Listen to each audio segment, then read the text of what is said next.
Hello friends, welcome back to my channel. ഇന്നത്തെ പുതിയൊരു വീഡിയോയിലേക്ക് എല്ലാ കൂട്ടുകാർക്കും സ്വാഗതം. അപ്പോൾ ഞാനിന്ന് വന്നിട്ടുള്ളത് വത്തക്കത്തോലി വെച്ചിട്ട് നമ്മൾ കിട്ടില്ലൻ സ്നാക്സ് ഉണ്ടാക്കാം കേട്ടോ. അപ്പോൾ ഇനി ആരും വത്തക്കത്തോലി കളയണ്ട. എങ്ങനെ ഉണ്ടാക്കുന്നതെന്ന് നോക്കാം, സിമ്പിളാണ്.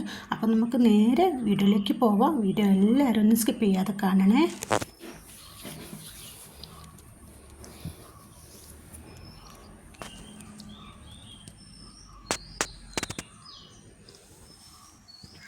അതിനാവശ്യമായിട്ട് ആദ്യം തന്നെ ഞാൻ ഇതേപോലെ വത്തക്കത്തൊലി തന്നെയാണ് എടുത്തിട്ടുള്ളത്. മേലത്തെ ആ ഒരു പച്ച സ്കിന്നൊക്കെ കളഞ്ഞിട്ട് കഴുകി വൃത്തിയാക്കി എടുത്തതാണ്. ഒട്ടും വെള്ളം ഉണ്ടാവാനായിട്ട് പാടില്ല, അത് പ്രത്യേകം ഒന്ന് ശ്രദ്ധിക്കണേ. അപ്പോൾ ഇത് കഴുകി വൃത്തിയാക്കി വെള്ളമൊക്കെ കളഞ്ഞിട്ട് എടുത്തിട്ടുള്ളതാണ്. അത് ഇതേപോലെ ഒരു ചോപ്പറിൽ വെച്ചിട്ട് ഇതേപോലെ ചെറുതായിട്ട് ഞാൻ ഇത് അരിഞ്ഞെടുത്തതാണ് കേട്ടോ. അപ്പോൾ ചെറിയ ആ ഒരു ഭാഗത്ത് വെച്ചിട്ട് ഇതേപോലെ ചെറുതായിട്ട് നൈസായിട്ട് അരിഞ്ഞെടുക്കാനായിട്ട് നോക്കാം. ഞാൻ ഇത് മൊത്തം ഒന്ന് അരിഞ്ഞെടുത്ത് വെള്ളമൊക്കെ പിഴിഞ്ഞ് കളഞ്ഞ് എടുത്തതാണ് കേട്ടോ. അപ്പോൾ ഇതേപോലെ വെള്ളം ഇല്ലാതെ എടുക്കണം നിങ്ങൾ കേട്ടോ. അപ്പോൾ അതിതാ വേഗം ഒരു ബൗളിലേക്ക് മാറ്റി കൊടുക്കും. ഇത് മൊത്തത്തിലൊരു ബൗളിലേക്ക് മാറ്റി കൊടുത്തിട്ടുണ്ട്. അപ്പോൾ ഒട്ടും വെള്ളമില്ല, നിങ്ങൾക്ക് കാണുമ്പോൾ തന്നെ മനസ്സിലാവും. വെള്ളം ഒട്ടും ചേർക്കുന്നുമില്ല ഇതിൽ കേട്ടോ. അപ്പോൾ പ്രത്യേകം ശ്രദ്ധിക്കുക. ഇത് മൊത്തത്തിൽ ഞാനൊരു ബൗളിലേക്ക് മാറ്റി കൊടുത്തതിന് ശേഷം നമുക്കിതിൽ കുറച്ച് ഇൻഗ്രീഡിയൻസ് ചേർക്കാനായിട്ടുണ്ട്. അപ്പോൾ ആദ്യം തന്നെ ഇതിലേക്ക് ഞാൻ പച്ചമുളകാണ് എടുത്തിട്ടുള്ളത്. ചെറുതായിട്ട് അരിഞ്ഞ പച്ചമുളക് ഒരു 3-4 എടുത്തിട്ടുണ്ട്. എരിവ് നിങ്ങൾ ശ്രദ്ധിക്കുക, മക്കളുള്ളതാണെങ്കിൽ എരിവ് കുറക്കണേ.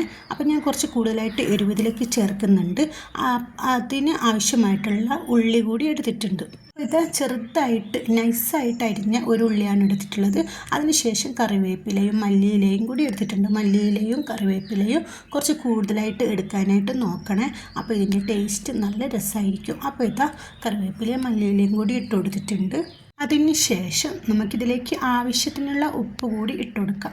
ഉപ്പും കൂടി ഇട്ട് കൊടുത്തതിന് ശേഷം ഇതിലേക്ക് ക്രഷ്ഡ് മുളകാണ് ഇട്ട് കൊടുക്കുന്നത്. 2 സ്പൂൺ ക്രഷ്ഡ് മുളക് കൂടി ഇട്ട് കൊടുക്കുന്നുണ്ട്. മക്കളുണ്ടെങ്കിൽ ഒന്ന് ശ്രദ്ധിച്ചിട്ട് നിങ്ങൾ എരിവ് കൂട്ടിയും കുറച്ച് ഇട്ട് കൊടുക്കണേ. അപ്പോൾ ഇതേപോലെ ക്രഷ്ഡ് മുളക് കൂടി ഇട്ട് കൊടുത്തതിന് ശേഷം ഇതിലേക്ക് ചിക്കൻ മസാലയാണ് ഇട്ട് കൊടുക്കുന്നത്. ചിക്കൻ മസാല മാത്രം മതി, ബാക്കിയുള്ള മസാലകളൊന്നും ഇതിലേക്ക് ആഡ് ആക്കുന്നില്ല കേട്ടോ. അപ്പോൾ ഇതേപോലെ ചിക്കൻ മസാല ഇട്ട് കൊടുത്തതിന് ശേഷം കുരുമുളക് ക്രഷ് ആക്കിയതാണ്. കുരുമുളകും കൂടി ഇട്ട് കൊടുത്തതിന് ശേഷം ഇതിലേക്ക് ഇട്ട് കൊടുക്കുന്നത് കായപ്പൊടിയാണ്. കായപ്പൊടി എന്തായാലും ഇട്ട് കൊടുക്കണം, സ്കിപ്പാക്കരുത്. അതിന് ശേഷം അരിപ്പൊടിയാണ്, വറുത്ത അരിപ്പൊടി, പത്തിരിപ്പൊടി ഉണ്ടല്ലോ, അത് 1/4 കപ്പ് ഇട്ട് കൊടുക്കുക. അതേപോലെ തന്നെ നമുക്ക് കടലമാവും 1/4 കപ്പ് ഇട്ട് കൊടുക്കുക. അപ്പോൾ രണ്ടും കൂടി സെയിം ആയിട്ട് ഇട്ട് കൊടുക്കണേ. നമ്മൾ പൊടികളെല്ലാം ഇട്ട് കൊടുത്തിട്ടുണ്ട്. ലാസ്റ്റ് നമുക്ക് മെയിനായിട്ട് വേണ്ടത് ഒരു മുട്ടയാണ്. അപ്പം വെള്ളം ചേർക്കുന്നില്ല. ഈ മുട്ട കൊണ്ടാണ് നമ്മൾ നന്നായിട്ട് ഇത് കുഴച്ചെടുക്കുന്നത് കേട്ടോ.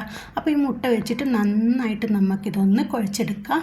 കൈ വെച്ചിട്ട് തന്നെ കുഴച്ചെടുക്കാനായിട്ട് നോക്കണേ.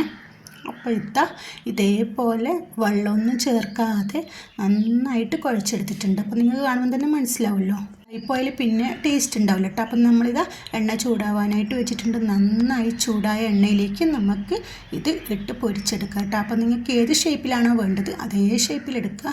ഞാൻ ഇതേപോലെ പക്കുവടയുടെ ആ ഒരു ഷേപ്പിൽ ചെറുതായിട്ടാണ് ഇട്ട് കൊടുക്കുന്നത്. അപ്പം മൊത്തത്തിൽ ഫില്ലാക്കി കൊടുക്കുക. നന്നായിട്ട് തിളച്ച എണ്ണയിലേക്ക് നമ്മൾ ഇട്ട് കൊടുത്തതിന് ശേഷം ഫ്ലെയിം ഒന്ന് കുറച്ച് വെച്ചിട്ട് വേണം ഇത് പൊരിച്ചെടുക്കാനായിട്ട്. എന്നിട്ട് നമുക്ക് തീ കുറച്ചും കൂട്ടിയും വെക്കട്ടെ. അപ്പം നന്നായിട്ടൊന്ന് തീ ശ്രദ്ധിക്കണേ. അപ്പം മൊത്തത്തിൽ ഞാൻ ഫില്ലാക്കി കൊടുത്തിട്ടുണ്ട്. അതിന് ശേഷം കുറച്ചൊന്ന് കളറ് മാറി വന്നതിന് ശേഷം സ്പൂണ് കൊണ്ടൊന്ന് ഇതേപോലെ നമുക്ക് നീക്കി കൊടുക്കട്ടെ. മറ്റുള്ളതും കൂടി ഒന്ന് വെന്ത് കിട്ടട്ടെ.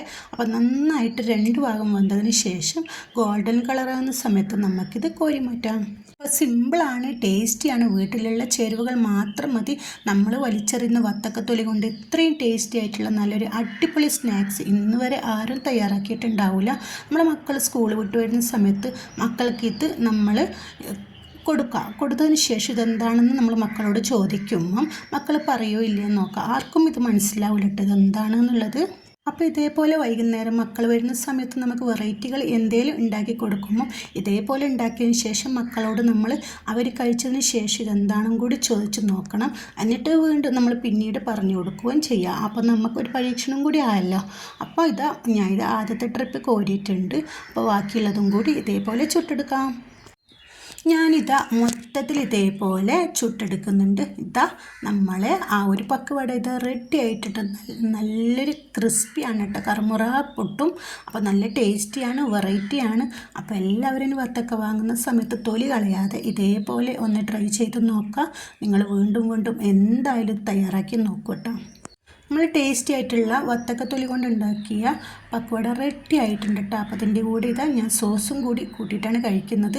സോസ് ഇല്ലയെന്നുണ്ടെങ്കിൽ ചൂടോടുകൂടി കഴിക്കാനായിട്ടും ഇനി അത് തണുത്തതിന് ശേഷം കഴിക്കാനായിട്ടും നല്ലൊരു ടേസ്റ്റിയാണ്. അപ്പോൾ എല്ലാവരും ഇതേപോലെ ഒരു തവണയെങ്കിലും ഉണ്ടാക്കി നോക്കണേ, മക്കൾക്ക് ഉണ്ടാക്കി കൊടുക്കണേ. അപ്പോൾ ഇന്നത്തെ വീഡിയോ ഇത്രയേ ഉള്ളൂ. വീഡിയോ ഇഷ്ടപ്പെട്ടെന്ന് വിചാരിക്കുന്നു. വീഡിയോ ഇഷ്ടപ്പെട്ടെന്നുണ്ടെങ്കിൽ ചാനൽ സബ്സ്ക്രൈബ് ചെയ്യാനും ഷെയർ ചെയ്യാനും ലൈക്ക് ചെയ്യാനും മറക്കല്ലേ. Okay, thank